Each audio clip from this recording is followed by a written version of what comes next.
할렐루야. 네, 반갑습니다, 여러분. 늘 강건하십시오. 벌써 1월이 끝났어요. 1월 달은 어떻게 간지도 모르게 갔습니다. 오늘이 2월 첫째 날이더라고요. 벌써 2월입니다. 2월도 금방 가겠죠. 이제 3월이면 봄이고 큰일 났습니다. 이제 봄 되면 또 여러분 바쁜 시기가 들어오고 그 바쁜 시기 지나면 이제 여름 오고 벌써 그냥 한 해 반이 간 것 같으네요. 그렇습니다. 바쁘더라도 항상 우리가 꼭 해야 될 것은 또 갖추고 또 지켜 나아가는 우리 모두가 되기를 소망합니다. 오늘은 사도행전 강해, 특별히 우리가 이제 세 주째 안디옥 교회에 대해서 주목하고 있는데요. 오늘은 하나님이 원하시는 교회, 하나님이 원하시는 교회라는 제목으로 또 안디옥 교회에 대해서 우리가 함께 말씀을 나누도록 하겠습니다. 이미 나눠본 대로 잠깐 복습하자면 안디옥 교회는 그렇죠. 메어야 될 것에 분명히 메이고 메이지 않아야 될 것에는 과감히 메이지 않는 그런 교회였다. 심지어는 모교에 있던 예루살렘 교회마저도 매여 있던 부분들을 끊어버리는 교회가 안디옥 교회였죠. 안디옥 교회는 그렇습니다. 고난과 위협 가운데에서도 그것을 두려워하지 않는, 그것에 매이지 않는 교회였고, 뿐만 아니라 신분과 혈통, 그 당시는 신분과 혈통이 굉장히 중요한 시대였어요. 요즘에는 그렇지 않을지도 모르죠. 요즘에도 중요하죠. 더 중요했습니다. 그러나 신앙에 있어서는 전혀 그런 벽이 없었다, 매이지 않았다라는 것이고요. 뿐만 아니라 그들은 사람에게도 물질에게도 매이지 않았다. 그러니까 사람이 주장하는 교회가 아니었단 말입니다. 사람이 주인이 아니었다는 거죠. 뿐만 아니라 물질에 매이지 않았다는 것은 물질을 손에 쥐려고 하는 것이 아니라 모교회였던 예루살렘 교회에도 도울 수 있는 그러한 큰 그릇, 그러니까 많이 있어서가 아니라 적지만 항상 그 물질에 매여 살지 않았기 때문에 베풀 수 있는 그런 교회였다. 그렇지만 분명하게 매여 있었죠. 주의 말씀과 하나님의 성령에, 또한 예수 그리스도의 복음의 온전히 사로잡힌 교회가 안디옥 교회였어요. 그러니까 그 당시에 수많은 모임들이 있었습니다. 단체들이 있었겠죠. 지금 뭐 라이온스 클럽 있고 무슨 모임, 뭐 우리 포도 지역에 행사 하나 나면 프랑카드가 그냥 입구에서부터 쫙 붙어. 무슨 청년회, 무슨 체육회. 그 당시에도 아마 현수막만 없었을 뿐이지 많은 모임들이 있었을 거예요. 그런데 그 많은 모임들과 이 사람들이 모인 모임은 좀 달랐던 거죠. 특별했던 겁니다. 아니, 이게 좋은 건지 나쁜 건지 어떻게 보면 어리석은지 모르겠지만 뭔가 모르게 이들은 달랐어요. 그래서 이들에게 뭔가 이름을 붙여줬어야 되는데, 야, 이들이 다 뭔가 우리와는 달라. 근데 누구하고 비슷해요? 그들이 들었던 예수님하고는. 그죠? 예수님은 그들이 함부로 할 수 없었지만 또 어떻게 보면 죄도 없는 그분이 십자가에 못 박히는 그런 모습을 보면 참 어리석기 짝이 없었겠죠. 딱 그런 모습이었어요. 작은 예수. 그래서 그 안디옥 교회의 그 공동체는 뭔가 달라도 다른 공동체였고, 그들을 뭔가 구별된 이름을 붙이고 싶었는데 딱 생각나는 게 그리스도인이다. 그때부터 그리스도인이라는 이름이 예수 그리스도를 믿는 자들에게 붙여졌다라는 것입니다. 그렇습니다. 세상 사람들이 보기에는 어떠할 줄 몰랐지만 작은 예수처럼 고난을 두려워하지 않고, 또한 어디를 가든지 예수 그리스도만 드러나고, 또한 그들의 삶을 통해서 예수 그리스도를 닮은 삶을 살아가는 그러한 안디옥 교회, 그 교회는요 정말 지금 우리가 봐도 굉장히 모범적인 교회였다. 와, 조용하니까 좋네요. 아주 모범적인 교회였어요. 다시 말하면 오늘 말씀의 제목대로 하나님이 정말 원하시는 교회였어요. 왜? 교회가 예수님을 닮아버리니까, 교회 모든 사람들이 작은 예수로 보여지니까. 여러분, 하나님이 원하시는 교회였습니다. 자, 그렇다면 오늘 우리가 함께 볼 건 하나님이 원하시는 그 안디옥 교회 어떤 모습을 우리가 또 한번 보기를 원하냐면, 그러면 이 안디옥 교회는 그런 정체성을 가졌는데 그들이 하는 일들은 어땠을까? 그들은 실제적으로 어떤 일을 가장 중요시하는 교회였을까? 오늘은 하나님이 원하시는 교회, 하나님이 원하시는 교회가 어떤 교회인가? 사실은요, 이 교회가 정말 하나님이 보시기에 좋은 교회냐, 나쁜 교회냐, 하나님이 원하시는 교회냐, 그렇지 않는 교회냐라는 것은 보이지 않는 부분에서 평가가 되어지지 않고 실제로는 다 어디에서 드러나냐면 그들이 하는 일, 보여지는 것을 통해서 드러나게 돼 있죠. 이 사람의 됨됨이, 말도 않고 아무것도 안 움직이면 이 사람이 좋은지 안 좋은지 어찌 알아요? 그나마 알 수 있는 것은 우리가 하는 행동을 보면서 물론 속일 수도 있겠죠. 그러나 속일지라도 어찌됐든 간 우리의 행동을 통해서 그것이 드러나게 돼 있는 겁니다. 다시 말해서 이 교회가 무엇을 하고 있느냐, 무엇을 중요시하고 어떤 일을 눈에 보이는 어떤 일들을 했느냐에 따라서 그 모습이 하나님이 원하시는 교회의 모습이 이런 모습이다 우리가 볼 수 있겠다라는 겁니다. 그래서 오늘은 이 안디옥 교회가 어떤 사역을 하는 교회였는가, 요즘 말로 하면 어떤 일을 가장 우선시하는 교회였는가, 말씀과 더불어 온 말씀 속에서 찾아보자, 구체적으로 한번 살펴보자는 거죠. 그래서 우리 스스로를, 우리 이 시대 우리 길두교회의 모습을 점검해보고 우리 또한 안디옥 교회처럼 정말 하나님이 원하시는 그러한 사역, 그러한 교회의 모습을 보이고 있는가를 점검하는 이 저녁이 되었으면 좋겠습니다. 자, 그렇다면 하나님이 원하시는 안디옥 교회, 그 교회의 모습, 첫 번째 모습은 뭐냐? 눈에 보이는 그들의 사역 중에 가장 중요한 사역이 뭐냐? 전도하는 교회였다라는 것입니다. 우리 20절, 21절의 말씀을 함께 같이 읽어볼까요? 시작. 그 중에 구브로와 구레네 몇 사람이 안디옥에 이르러 헬라인에게도 말하여 주 예수를 전파하니 주의 손이 그들과 함께 하심에 수많은 사람들이 믿고 주께 돌아오더라. 아멘. 사실 19절부터 전도한 내용이 나와요.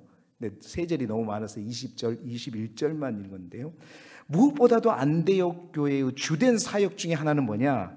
복음을 증거하는 사역이었다. 오늘 우리가 읽은 본문에 보니까 주 예수를 전파하였다. 그런데 그 주 예수를 전파하니까 어떤 결과가 나왔죠? 수많은 사람들이 믿고 누구에게로? 주께로 돌아오더라. 아멘. 남의 교회가 좀 잘 돼도 아멘 좀 하십시오. 이거 백용현 목사님이 많이 쓰는 거예요. 아니 우리 교회 아니라고 마음에 안 하고 안디옥 교회가 잘 되면 아멘. 복음을 전했는데 수많은 사람들이 주께로 돌아오더라. 여러분 참 큰 은혜입니다. 참 큰 은혜예요. 전도하는 교회였지만 전도한 뿐만 아니라 감사한 것은 전도한 즉시 열매를 거두는 부흥하는 교회였다. 여러분 그들이 복음을 증거하는 사역에 있어서 세상 말로 말하면 이런 걸 성공이라고 얘기하겠죠. 어떻게 수많은 사람들이 이렇게 오게 되었을까? 그들이 복음을 전하는 데 있어서 특별히 보여지는 부분에서 우리가 본받을 점이 뭐였을까? 오늘 성경에 보니까 아주 이 부분에 대해서 여러 부분 말해주고 있음을 보게 됩니다.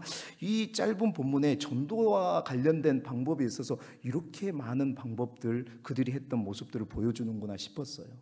첫 번째는 뭐냐면요, 그들은 전도의 열정을 가지고 전했다는 것입니다. 자, 원래 복음을 전할 때 19절에 보게 되면 그들이, 그러니까 예루살렘으로부터 흩어져서 이 안디옥까지 오게 된 사람들이 처음에는 구브로와 이쪽 저쪽에 누구에게만, 유대인들에게만 복음을 전했다고 19절에는 기록되어 있습니다. 그런데 20절에 보니까 이제 유대인이 아니라 보세요. 그 중에 자, 우리 20절 말씀 중에 다시 한번 우리 20절 말씀을 화면을 보면서 20절만 함께 읽어보겠습니다. 시작.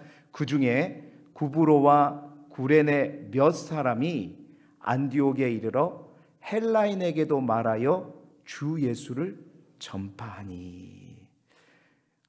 유대인들에게만 전파를 했었어요. 그런데 그 중에 구브로와 구레네 몇 사람이 안디옥에 이르러 누구에게도요? 그동안 복음을 전하지 않았던 대상에게도 막 복음을 전해버린 거예요. 여러분, 왜 전했다고 생각하십니까? 왜 전했을까요? 그만큼 그들에게는요, 복음을 전하고자 하는 열망이 있었다는 겁니다. 그 말은 그들이 예수 그리스도를 믿고 큰 은혜를 받았기 때문이었죠. 그 복음의 능력이 그들 안에 역사했던 것입니다. 그래서 이것을 전하지 않고서는 못 견디게 되었던 거죠. 다들 예루살렘의 지도자들, 예루살렘에 온 사람들이 유대인에게만 복음을 전해라. 그래서 다 유대인들만 전했는데 이 구브로에서 그 복음을 받은 사람들이 안디옥에 도착해서는 도저히 안 되겠다. 유대인들, 얼마 되지도 않는 유대인들만 찾아가고 복음을 전하는 게 아니라 내가 헬라인에게도 누구에게도 다 복음을 전해야 되겠다. 그래서 막 복음을 쏟아 부어버린 겁니다. 여러분, 이 마음이 마치 누구의 마음이었을까? 예레미야가 그런 마음이었잖아요.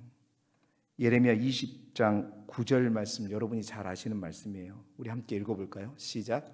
내가 다시는 여호와를 선포하지 아니하며 그의 이름으로 말하지 아니하리라 하면 나의 마음이 불붙는 것 같아서 골수에 사무치니 답답하여 견딜 수 없나이다. 아멘. 남이 잘 돼도 아멘 좀 하십시오. 예레미야가 그러니까 안 하고 마음이, 복음이 내 안에 불과 같이 역사하는데 이걸 안 품고서는 내가 박살나버릴 것 같아요. 터져버릴 것 같은 거예요. 그래서 내가 이걸 하면 내가 그토록 복음 전해가지고 핍박당하고 아픔당한 예레미야가 그랬잖아요. 눈물의 선지자였잖아요.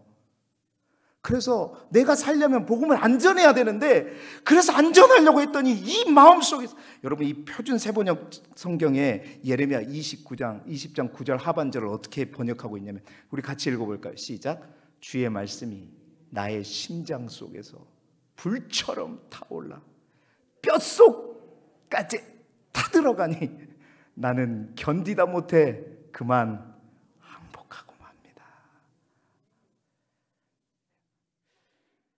여러분, 이 마음이 정말 우리 사랑하는 길쭉의 모든 성도들의 마음이 되기를 주님의 이름으로 축원합니다. 불처럼 타올라가지고 뼛속까지 타들어가 버리니 이러다가 내가 미쳐버릴 것 같아, 사라져버릴 것 같아서 견디다 못해 주여 전하겠습니다. 이걸 전해가지고 내가 웅덩이에 빠지고 감옥에 갇힐지라도 내가 전하겠습니다. 이게 예레미야의 마음이었어요. 여러분, 우리 안에 그 불이 있기를 소망합니다. 저부터가 그 불을 붙이기를 소망합니다. 예, 그렇습니다. 정말 우리에게도 이런 불이 있어야 되겠다. 뿐만 아니라 전도는 그렇습니다. 오늘 성경에서 보니까 여러분, 이 자리에 계신 모든 분들이 그 불이 있으면 그냥 막 우리 교회는 미쳐버릴 거예요, 그냥. 근데요, 다 그 불을 가지기는 좀 어렵지요. 그때도 마찬가지고 지금도 마찬가지. 오늘 성경에 보니까 참 귀한 말이 있어요. 그 중에 20절의 말씀을 다시 한번 띄워주시면, 구브로와 구레네 수많은 사람들이라 그랬어요? 몇 사람이라 그랬어요? 헬라인을 향한 복음이 전파되기 시작하는 것은요, 대대적인 안디옥 교회 모든 사람들이 움직인 게 아니었습니다. 몇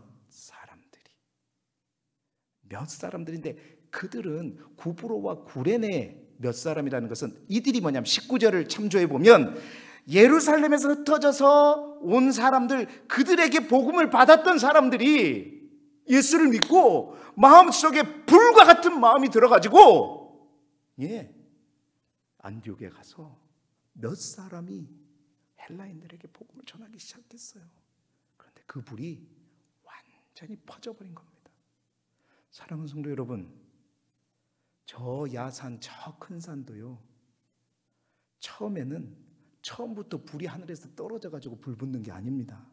어떻게 해요? 성냥불 하나면 됩니다. 작은 불씨 하나면 됩니다. 그 불씨 하나가 어떻게 해요? 산을 산맥까지 태울 수 있는 것입니다. 여러분, 더 많은 불씨가 있으면 더 강력하고 더 빠르겠지만요, 적어도 몇 사람만 있을지라도 여러분, 그 불은 번지는 것이고 강력한 불이 될 줄 믿습니다. 여러분, 기도의 불도 마찬가지입니다. 모두가 다 등불을 밝히며 아침 저녁으로 기도할 수는 없지만 우리 교회에 최소 몇 명이라도, 몇 사람이라도 불을 붙이고 사명감을 가지고 기도의 제사장으로 불 붙는 마음으로 기도하고자 할 때 여러분, 그 등불은 반드시 꺼지지 않고 더 밝게 빛날 줄 믿습니다. 기도의 등불을 밝히는 자뿐만 아니라 저는 우리 교회에 이제 코로나로 일가 많이 묶여졌지만 곧 해제될 터인데 정말 우리가 그 불을 받아서 지금도 그러고 계시겠지만 많은 이들에게 예레미야와 같은 마음으로 정말 복음을 전할 수 있는 그런 사람이 몇 사람이라도 나오시기를 축원합니다. 그 사람이 곧 전도왕이 될 줄 믿습니다. 전도왕은 한 명이에요. 왕은 여러 명이 아닙니다. 부흥하는 교회는 꼭 전도의 달란트를 가졌다고 하지요. 그 사람은 그 전도의 불이 있는 사람들입니다. 간절히 바라기는요, 제가 그 불 받는 사람이 되면 좋겠는데 제가 그러다 보면 말씀을 못 전할 것 같아서 여러분들 가운데 그 전도의 불 같은 마음이 사모하는 마음 가운데 임하시기를 축복합니다. 몇 사람들을 통하여서 우리 교회에 뜨거운 복음의 증거의 역사가 나타날 수 있는 것입니다. 자, 또한 그들이 복음 증거하는 것을 보면요, 뭐가 있었냐면 성공의 비결 두 번째는 성경에 보니까 주의 손이 그들과 함께 했다. 21절에 말씀, 주의 손이 그들과 함께 하시매. 할렐루야. 두 번째로는 그렇습니다. 전도는요, 사람이 하죠. 그러나 사람의 능력만으로 하는 것이 아닙니다. 사람의 능력이 아니라, 사람의 기술로가 아니라, 어떤 테크닉만으로 되는 것이 아니라, 사람의 테크닉과 사람의 기술로 하면 한순간은 이해시킬 수 있고 설득시킬 수 있습니다. 그러나 사람의 설득과 이해는 오래가지 않습니다. 하나님의 능력으로 역사할 때 하나님이 그의 마음을 사로잡아 줄 때에 뒤집어지는 것이고 변화되는 것이고 새롭게 되는 것이에요. 사람의 노력이 아무 소용이 없다는 것이 아닙니다. 근데 사람의 노력과 함께 하나님의 능력이 부어지면 더 빨리 완벽하게 될 줄 믿습니다. 주의 손이 말하는 것은 다른 것이 아니라 능력입니다. 주의 능력을 말하는 거고 그 손은 또한 어떤 주의 도움을 의미하는 겁니다. 하나님의 능력으로, 하나님의 도우심으로 그들은 복음을 전했던 거예요. 그러니까 몇 사람만 돼도 능력이 일어났던 겁니다. 그렇습니다. 전도 잘하시는 전도 왕들의 간증을 들어보게 되면요, 저도 서울에 있을 때, 익산에 있을 때, 특히 서울에 있을 때 전도 막 왕들 많이 막 고구마 전도왕, 뭐 순천에서 올라오신 그분 있잖아요. 또 이름 다 잊어버렸네. 뭐 박순애, 뭐 많이 우리 교회도 왔었었죠. 박순애 전도사님이신가? 예. 하나님, 다들 보게 되면요, 학벌과 상관없죠. 그렇죠? 재력과 상관없고 성별과 상관없고 이런 분 저런 분 다 달라요. 말 주변이 없어요. 우리가 보기에는 전도가 될까? 그런데요, 그들의 공통점은 뭐냐? 하나님이 함께 하셨다. 하나님의 손이 그들을 도왔다라는 거예요. 결국 내가 했다 간증을 들어보면 끊임없이 하나님을 자랑하고 하나님의 능력이 아니라 나를 자랑하고 나의 테크닉을 자랑하는 사람들, 결국 오래 있다가 들리는 소문은 뭐냐면요, 없어요. 사라져갑니다. 절대 그렇습니다. 다 변질돼 가더라고요. 불과 같은 마음이 있고 그 불에 하나님께서 역사하실 때 정말 수많은 사람들이 주께로 돌아오게 될 줄 믿습니다. 우리의 능력만으로 한다 그러면 우리 아무도 도전하기가 어렵죠. 그러나 하나님의 능력이 더 큰 부분이고 그 하나님의 능력이 임하면 우리의 능력이 없을지라도 될 수 있는 것이기 때문에 이 자리에 계신 모든 분들이 다 나이에 불문하고도 전도할 수 있고 전도왕이 될 수 있다는 거예요. 세 번째는 그들이 어떻게 그렇게 전도를 잘할 수 있었는가? 삶이 또한 전도지였다라는 것입니다. 보세요. 24절에 보게 되면 24절에도 이에 큰 무리가 죽게 더하여지더라. 그러니까 바나바로 인해서 복음이 증거되는데 이 바나바 외에도 불이 있었습니다. 그 불을 성령과 믿음이 충만한 사람이다라는 말 속에 숨어 있는 거죠. 그런데 여러분 뿐만 아니라 또 하나 주목할 것은 뭐냐? 24절 말씀. 이미 답이 나와 버렸네. 한번 같이 읽어볼까요? 시작. 바나바는 착한 사람이요 성령과 믿음이 충만한 사람이라. 이에 큰 무리가 죽게 더하여 지더라. 착한 사람이더라. 착한 사람이더라. 그러한 착한 마음, 착한 사람, 착한 행실, 그의 인격에 많은 사람들이 감화되었다는 것입니다. 그가 믿는 사람으로 믿지 않는 많은 이들에게 아름다운 본이 되었다는 것이죠. 바나바는 성령으로 충만한 것뿐만 아니라 그의 삶 자체가 전도지였습니다. 여러분, 삶은 우리에게 있어서 가장 강력한 전도지인 줄 믿습니다. 늦을지도 몰라요. 막 말로 전하는 것보다는 결실이 열매가 좀 늦을 수 있어요. 그러나 강력합니다. 삶이 전도지가 된 사람은요, 강력합니다. 이 말은 이 삶이 전도지가 된다, 그 삶을 통해서 전도한다, 그것은 강력하기도 하지만 이게 잘못되면요 완전히 전도의 길을 막아버리는 엄청난 벽이 됩니다. 두 가지 양면성을 가지고 있어요.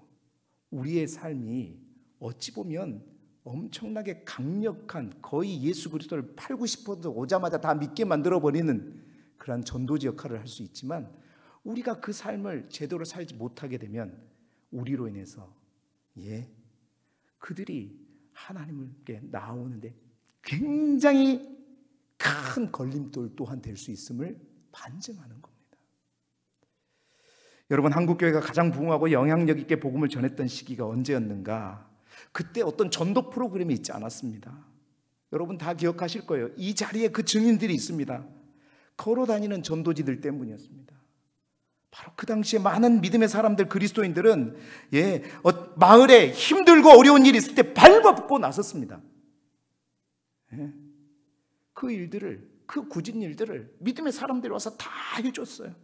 함께 울어주고 함께 기뻐해주고 뿐만 아니라 우리 박석순 목사님처럼 다른 사람들과는 구별된 삶을 통해서 그런 본을 보여줬기 때문이지요. 여러분, 우리나라 사람들이 가장 힘든 시기들을 거치고 배고프고 아프고 고통스러운 그 시기, 지금은 안 그렇지만요, 그런 어려운 시기를 거칠 때도 믿음의 사람들은 똑같이 어려운데도 불구하고 항상 기뻐했고, 오히려 자기도 어려운데 다른 사람들을 위로했고, 다른 사람들을 위해서 기도했고, 그들에게 힘내라고 격려했고, 도대체 저 인간들은 우리하고 뭐가 다르길래 저런가? 그래서 마음이 열린 거죠. 나도 저런 삶을 살고 싶다. 저 비밀이 어디 있는가? 나도 한번 가보세. 그래서 우리 교회가 시골 교회지만 이렇게 큰 교회가 됐던 거 아닙니까? 저 집도 겁나게 어려운데 어떻게 저 집은 절망하지도 않고 좌절하지 않고 오히려 감사하고 어떻게 저렇게 살지? 그 비밀이 뭐지? 나도 그렇게 살고 싶다. 나도 다른 사람에게 그런 영향력을 주고 싶다. 여러분, 그들의 삶이 전도지였습니다. 우리의 삶이 전도지였어요. 그래서 온 겁니다. 그러나 여러분, 지금 많은 세상 사람들이 바라보는 한국교회 이미지는 뭡니까? 뭐지요? 여러분들도 많이 들었을 거예요. 시골에도 많이 들리잖아요. 도시는 더합니다. 야, 예수 믿는 사람들은 자기밖에 모른다. 예수 믿는 사람들은 자기 교회밖에 모른다. 완전히 거꾸로가 돼버린 거예요. 폐쇄성의 아이콘이 되어버렸습니다. 완전히 막혀 있다는 거죠. 여러분, 지금 우리가 하나님의 능력 외에 우리가 해야 될 가장 거둬들여야지 치워야 될 복음의 방해 요소는 저는 그거라고 생각합니다. 물론 우리가 세상 사람들보다 조금 더 낫겠죠. 아니요, 세상 사람들 우리보다 훨씬 더 잘하는 사람도 많아요. 믿음이 없을 뿐이죠. 행함으로는 더 많습니다.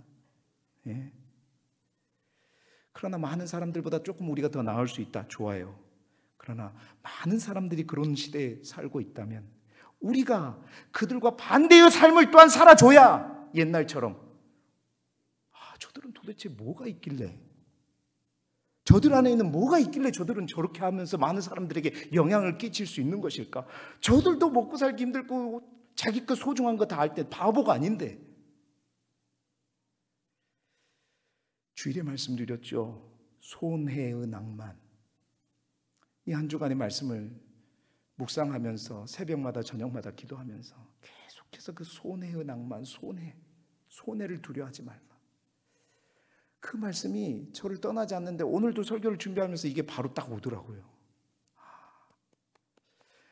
이 시대에 착한 사람은 도대체 뭔가 그냥 제대로 된 똑바른 소리 잘하고 애누리 없고 그냥 찔러도 피 한 방울 안 나올 정도로 바르게 사는 거, 이게 착한 사람이 아니라 세상 모든 사람들이 자기 걸 챙기고 내 거 하면서 손을 움켜쥘 때 손을 풀고 베풀고 낮아지고 섬기는 거. 사람들은 그런 사람들 볼 때 저 안디옥 사람들, 착한 사람, 바나바를 바라볼 때 그 착한 사람처럼 우리를 바라볼 때 착한 사람이라고 할 것이고, 그럴 때 영향력이 있는 겁니다. 여러분 보세요. 여러분 주위에 진짜 영향력 있는 사람, 내가 뭘 해도 그 사람을 부르고 싶고 그 사람과 함께하고 싶은 사람은 결국 어떤 사람인지 아세요? 손해를 두려워하지 않고 베푸는 사람입니다. 아무리 똑똑하고 잘나도 자기 것만 챙기는 사람, 결정적인 순간에 사람들은 다 등 돌립니다. 교회의 문턱을 낮춰야 된다. 그 문턱은 다른 문턱이 아닙니다. 우리가 낮아지는 것이고, 또한 우리 것을 가두었던 담장을 열고 우리 있는 것을 흘려보내는 것. 여러분, 이것이 이 시대의 전도지다. 복음도 흘려보내고 하나님의 사랑도 흘려보내고 우리가 가진 물질도 흘려보내고 정말 영혼 구원을 위해서 손해를 아끼지 않는, 안디옥 교회는 그렇습니다. 그 많은 이들이 아름다운 전도지로 바나바를 비롯한 그들이 아름다운 그리스도의 편지의 역할을 감당했기 때문에 그렇게 되었던 거죠. 그래서 그 안디옥 교회는 그렇습니다. 부패하지 않는 교회였습니다. 계속해서 가두는 교회, 우리 것만 챙기는 교회는요, 결국 썩어지는 것입니다. 그게 그렇습니다. 사해 바다와 갈릴리 바다의 차이점이죠. 갈릴리 바다는 살아 있습니다. 왜요? 저 만몬산에서부터 내려오는 그 물이 요동강 줄기를 타고 갈릴리 바다에 갔을 때 그 바다의 물이 쭉 또 흘러서 어디로요? 내려가서 사해에 간. 사해는 이제 끝자락입니다. 머무는 곳이에요. 다른 곳을 흘려보내지 않습니다. 그 사해에는, 왜 사해죠? 다 죽기 때문에. 그러나 갈릴리에는 수많은 고기가 있는 곳이 갈릴리 호수이죠. 사랑하는 성도 여러분, 물도 고인 물은 썩고 부패되는 것처럼 영적인 기류도, 영적인 물도 고이면 변질되는 것입니다. 안디옥 교회가 끊임없이 복음의 능력이 생명수 샘물이 되어 흘러 넘치자, 안디옥 교회는 그 교회를 안디옥에 짓고 끝나는 교회가 아니었단 말이죠. 선교하는 교회가 되었고, 또한 안디옥 교회가 이제 바울의 1, 2, 3차 선교의 전초 기지가 되었고 베이스 캠프가 되었습니다. 그리고 그 안디옥 교회는요, 심지어는 그들 교회를 세웠던 가장 영향력이 있는 바울과 바나바마저도 어떻게 해요? 흘려 보냈어요. 우리 목사님, 우리 부목사님 하지 않고요, 그들을 선교사로 파송해 버립니다. 사랑하는 성도 여러분, 우리 교회가 갇힌 교회가 되지 않기를 소망합니다. 하나님의 사랑이 흘러넘치고 주님의 말씀이 흘러넘치고 하나님의 은혜가 흘러넘치고 복음이 흘러넘치고 돕는 손길이 흘러넘치는 교회, 그래서 변질되는 교회가 아니라 변화되고 성장하는 살아있는 우리 교회가 되기를 그리스도 예수 이름으로 축원합니다. 두 번째로 안디옥 교회는 어떤 교회느냐? 양육하는 교회였습니다. 자, 26절 우리 말씀을 같이 한번 읽어보죠. 시작. 만남에 안디옥에 데리고 와서 둘이 교회에 1년간 모여 있어 큰 무리를 가르쳤고 제자들이 안디옥에서 비로소 그리스도인이라 일컬음을 받게 되었더라. 아멘.